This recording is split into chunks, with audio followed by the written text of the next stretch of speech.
Welcome to the Miami Heat Zone podcast. I'm your host, Martel Llewellyn. We're pushing to 5,000 subscribers. Hit that subscribe button, and thank you for all the support. So today we have Kyle from Intangible Hoops. Make sure that you guys go to his channel, hit that subscribe button, hit that share button, and make sure that you guys go over to his channel and show him some support. So Kyle, Team USA, they won the gold, and I think that Bam Adebayo has been phenomenal. I think that with a team with Stephen Curry, LeBron James, and Kevin Durant, for Bam Adebayo to have multiple moments where he's stepping up, offensively and defensively. So what do you think about Bam Adebayo with Team USA just for these past few games? What's been cool is his teammates on this particular team kind of recognize what he does on defense. It's interesting for global fans to see that what we as Heat fans see on a night-to-night basis defensively. Doesn't matter what switch you make, he's locking up that next person. There's a couple of guys who are going to make some plays. Those are going to be tough shots, but defensively, and I think in some of the videos that I've been posting, I posted it pre-tourney, in the exhibition games. One of the biggest things of detail that was going to be important was Team USA playing great defense. Anthony Davis and Bam have played outside of their minds on defense. I mean, rebounding the ball, locking up players, blocking shots. Just really, I feel like the brand that we thought Bam should be at kind of went up during this Olympics. He can handle the ball. He can shoot the three. I'm really excited for this upcoming season with him. I think he's going to ball out. This is just reminiscent of, obviously it's a little bit different, but Wade, that 08 Wade, where he came off the bench, had a really good summer, had a pretty awesome off the bench Olympics. And I think that we're going to have some similar results. I think we get a different Bam upcoming. Now, granted, he was asked to do similar things in a way. I do think a nuance to pay attention to is how all of these players who are on this team are going back to their respective teams, and things are going to be a bit different. Having to kind of realize, oh, wait a minute, that's not LeBron James. That's not Steph Curry.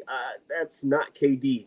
That adjustment should be pretty interesting to see. But I think Bam has really shown his defensive versatility, his IQ on the ball. In most cases, you never had to send a double when Bam was guarding somebody. And so I'm glad that he got as much shine as he's been getting, as much appreciation as he's been getting. I hope Heat fans appreciate him a little bit more and what he brings to the table. It seems like other players who are clearly first ballot Hall of Famers appreciate what he does on the court. So, I think he's been really good this summer. So what do you think about all the speculation, about with Anthony Edwards, possibly joining the Miami Heat, in the future? Now, I know a bunch of people will run in the comments and say, oh, no, that's not going to happen, this, that, and the third. But just from some of the small things that I've been hearing, how Anthony Edwards says he loves Bam and he loves Eric Spoelstra. Then Dan Le Batard, he did say that the ownership right now for the Timberwolves, they're fighting between ownerships right now. And who knows? Me personally, with Ant's personality, I just don't see him staying in Minnesota, of all places, for his career. Right. I just don't see that happening. And a lot of people, they were saying, Donovan Mitchell and Bam would be phenomenal. And I never really thought about this, but Anthony Edwards and Bam Adebayo, dogs. I think that would be an insane duo. So what do you think of a possibility of just seeing that duo together, and what would they be able to do? One, I think if you take it back a step further, I hope I'm getting the name right, but Tom Crean also coached Ant, and he coached D Wade as well. So there's some connection there. Obviously, he didn't go to Marquette, but there's some connection there with the coaching. There's only one other place that I can think of Ant going, and that would be Atlanta, and that's because it's home. That's the only other place. Now, he'd be a superstar going there, clearly, because that's home. He's definitely A-Town. I lived there for 7 years at one point. He's definitely Georgia down to the bone. So that's the only other place I could think of. But him coming here to the Miami Heat, I think he gives us exactly what, in a sample size of what Wade gave us. Tough guard, plays both ways, very athletic, could jump out the gym. He shoots better than D Wade, and Wade has said it. So anybody arguing with me, you can go look up the videos. But I think him and Bam would be awesome. Bam just turned 27. I think Ant's going to be 23 coming next year.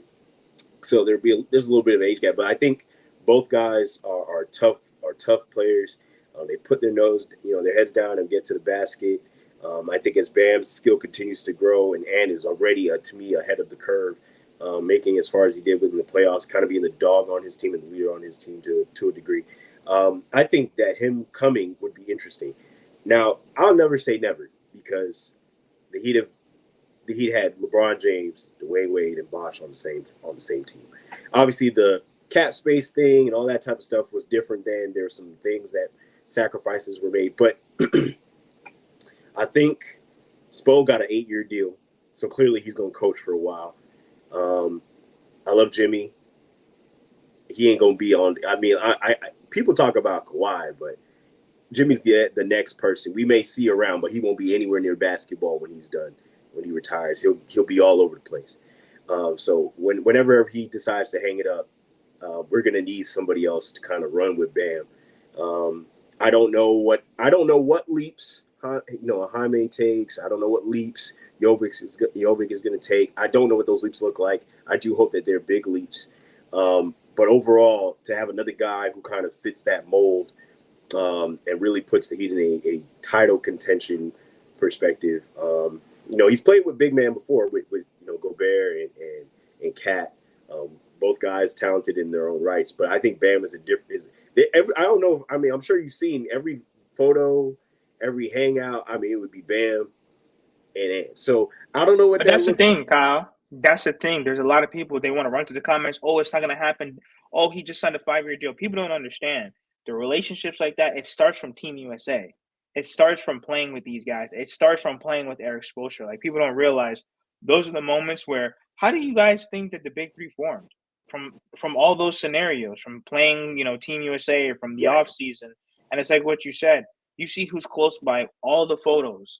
When Bam was with everybody in every photo. So that says a lot. You know what I mean?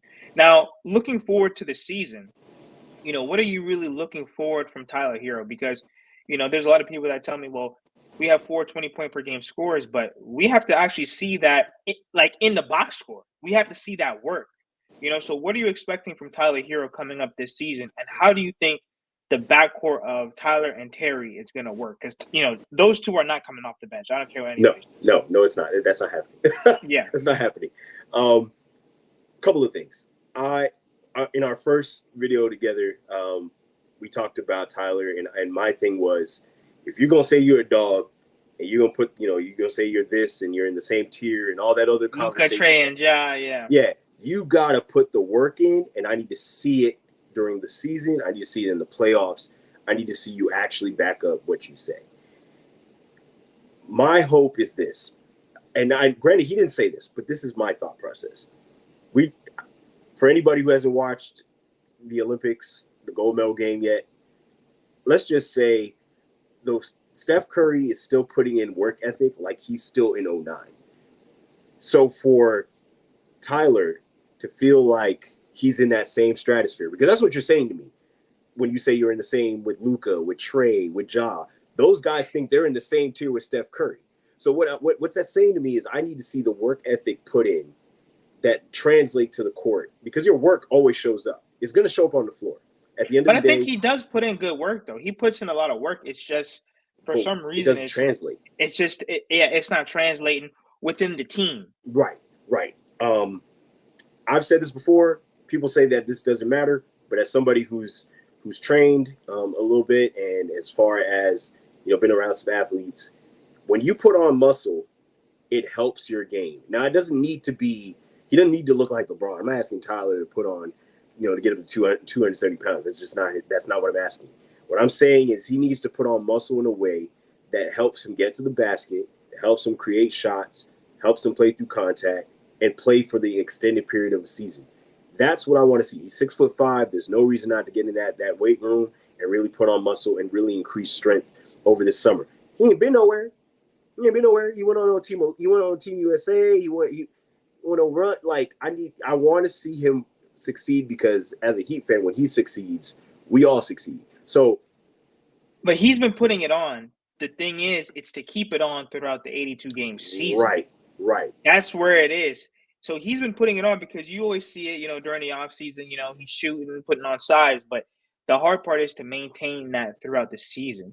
Moving forward with Jimmy Butler, Jimmy Butler's in his contract season.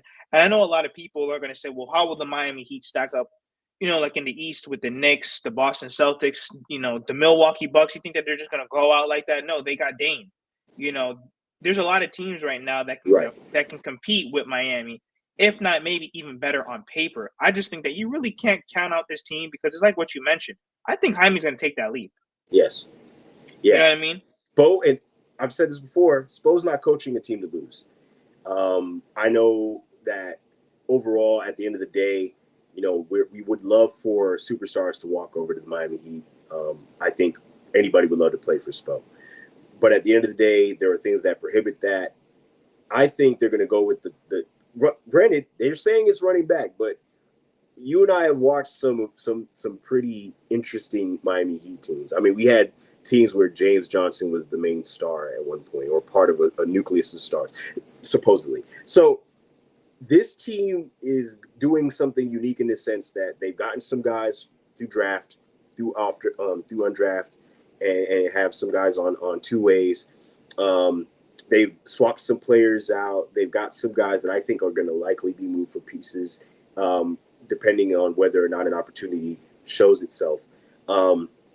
I think this team, as I mentioned, I don't think they're lower than 7. I don't think they're higher than 2. And that's crazy to say only because I feel like talent-wise, skill-wise, this team is better from a athletic perspective. I'm not talking about like points per game. I can't go by that because we don't know what we're going to get here. But in 2022, this team wasn't that much better. Like it wasn't like they had superstars coming off the bench or anything like that. I mean, we had PJ Tucker, who's a dog. I'm not dissing him, but this is PJ Tucker post Suns. This is this older guy. So, they had some people. They were number 1 in the East. They finished the season number 1 in the East and were a shot away, arguably, from going to the finals and going maybe 7 with the Golden State Warriors.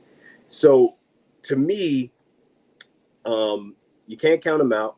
I think Spo's going to do a really good job with getting his guys in the right spots. I think this is probably his most – this is a joke. No shots at Spo. I love you, Spo. No shots at him at all, but his tallest team from a perspective of guys a little bit taller, guys who are 6'7", 6'8". He's got Ware in the mix. So I think this team is different for a lot of good reasons. And if there are opportunities for us to get somebody who helps us accelerate this thing to a championship, I'd love to see it. I'm really excited for the season overall, though. But how do you feel about Terry Rozier? Because, he's the guy that's really supposed to help us with the scoring. This Miami Heat team has lacked scoring, and we've never really seen Terry with everybody ready to go. Now he's going to be in the training camp. Now he's, Right. He's had a whole offseason to work with the staff and the players. So I think Terry Rozier, trust me, I know people don't want to hear this because we're running it back, but Terry Rozier is a dog. He's probably but he's the biggest X factor with this whole thing. Because we've seen what Jimmy, we've seen what Jimmy, Bam, and Tyler can do, but now we have a guy that he can create rim pressure. We know that he's a bucket maker, but I just think, how is Spo going to really make all this work? So, what do you think about Terry Rozier and his impact coming into this season? That full training camp is one of the biggest things you said there. I think, a lot of players have talked. I mean, even if you talk, Iguodala is one of the people who long left the Heat and is still singing the praises of the way that they're built. And, being in Heat shape is different than being in a regular NBA shape. It's a whole different ballgame. So I think Terry in Heat shape, and we just got it. We saw what he was in the middle of the seasons. It took a little bit of time for him to kind of get his bearing and get comfortable. I think he was scared to step on some toes and taking too many shots. That's what we got you here for. He puts pressure on the rim. I think he's the only other guy aside from Duncan who will actually throw a lob to Bam. um, and so there is definitely some upside of having him. I think he's a heck of a scorer. He's a D-Wade disciple. I'm not mad at that. I think he could really be good. I think giving granted he is smaller, but he does play decent enough defense. I think he holds his own as much as he can. So he's going to guard his guy as tough as he needs to, and he's made some.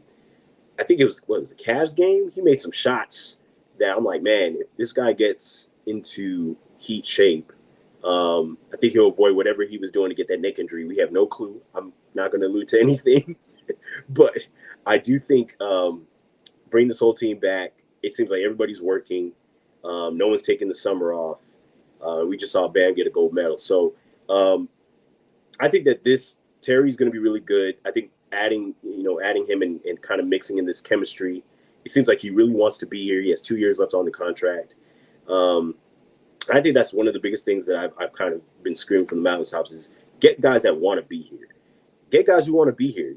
Don't go for guys who, that he would be cool. Like, he wants to be here. I can't bash him.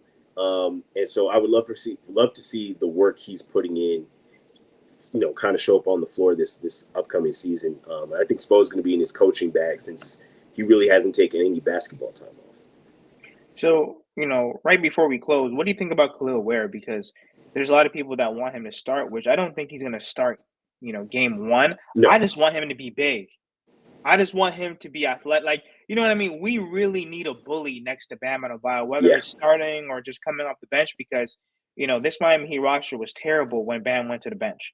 But all I need KEL'EL WARE to do is play big, block shots, be athletic, and dunk the basketball on people. Right. So what do you think about KEL'EL WARE's impact? What I saw I watched all the Summer League games.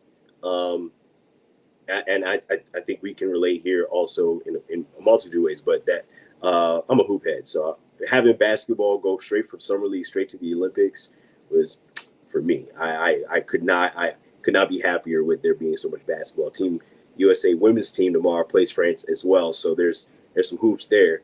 But Ware showed me some flashes that he's a quiet, reserved guy, but his competitive nature isn't. And that's all I need to see. It means he's going to put the work in. I think he's not in Heat shape yet. So what we saw during Summer League is just where he is at this particular moment as a pro. There's some months between now and start of the season. I think he's going to get into Heat shape. A lot of people criticized him for his footwork as far as defensively. Part of that, again, is conditioning at this stage. The game from college to NBA is an extreme shift. I mean, Jaime had some wall that he ran into when he first got Plus, up. he's 7 foot, you know what I mean? I loved what I saw from him being able to stretch the floor. I think he has a nose for the ball as far as being able to rebound, to get to the ball, and stuff like that. So he's not in Heat shape yet. That's why I'm kind of like, I'm impressed. Because if he's not in Heat shape yet, when he does get there, and you got, I don't know how much Bosch is around. You got UD, who's still, who's part of the organization still. You got Zoe, who's a big man, who had another guy with a nose for the ball, another guy who could block shots. I'm hyped about the potential of Ware and his ability to be impactful and give Bam some help. And when Bam goes to the bench, Ware can kind of, figure himself out there on the floor, and them playing together, to me, I think what happens is he gets his lateral quickness up a little bit more. And that's the other side of it. Even when he got beat on some plays, it helps to be 7 feet because he would recover and block shots. So I think being coached under Spo, he seems like a sponge. He just wants to learn and compete. I've heard all the right things. Also, shout out to Josh Christopher. I'm going to say that real quick, who balled out of his mind during Summer League. Summer League is Summer League. I get it. But he played out of his mind. And he's everything I would want in the Heat guard. I don't know what this looks like and what it translates to in the NBA itself. Granted, he played on the Rockets and showed some flashes as well. It just, I guess, just didn't fit their timeline or whatever that thing is. I don't know what's going on in Houston. That's none of my business. But I think he has an interesting opportunity to carve out a role here. He seems to get on a heater. When he's on a heater, he takes big shots, makes big shots. He seems to want to make the right play, and I think that's why he has the two-way, right? So it seems like the guys love him. I'm only going to assume that when he's in the locker room with the Bams, the Jimmies, all those guys, and he plays in training camp, we'll get a little more sense of where this is going. But I think he's got a heck of amount of talent, and that's just another bright spot. Obviously, we've had a lot of guards, but if I had to say it, and this is no knock to Gabe Vincent, but Josh Christopher is a dog in comparison. I mean, bigger guy, quicker, faster. That's what you want. You want athleticism. I think Gabe did well for his role here, just as a parallel and role. But I think Josh is going to give some of that stuff. He's younger, and I think he reads the game well. Only concerns I have for him is a little bit of awareness as far. I saw some things where I was just like, he could be a little bit more aware of time and space on the game. Maybe not getting into it with players. I get talking trash and stuff like that, but like, if you have aspirations, this team is always looking to compete every year. I really think he can carve out a role if he is able to stay humble and really just lock in. So shout out to Ware and shout out to Josh Christopher for sure. Well, Kyle, thank you so much again for coming on the show. Where can the people find you on YouTube? Tangible IQ Hoops. I'm moving at the moment, so there's more shorts than there are actual videos. But I have a couple of things down the pike. I'm excited to kind of break down a few things. One, mainly about how development isn't linear in the NBA, and expecting the player to grow in 2 years is unrealistic, and just giving them time to really grow and be the best pro they can be helps with them and your expectations. And then also the growth of basketball as a whole is my next video, aside from the injury stuff that I'm going to talk about. And just kind of discussing the reason why Team USA got challenged through these last few games is because the world is growing globally. The game is growing globally. Guys want to play for their country. They go Super Saiyan. So those are some of the things, just to throw those things out there. Intangible IQ Hoops on Twitter. I'm IIQ Hoops, or IIQH. You can find me there. Just going to talk basketball. Well, guys, make sure that you guys head over to his channel, hit that subscribe button. Make sure that you guys also hit the subscribe button on my channel. We are pushing to 5,000 subscribers. And thank you guys for all the support. And we're out.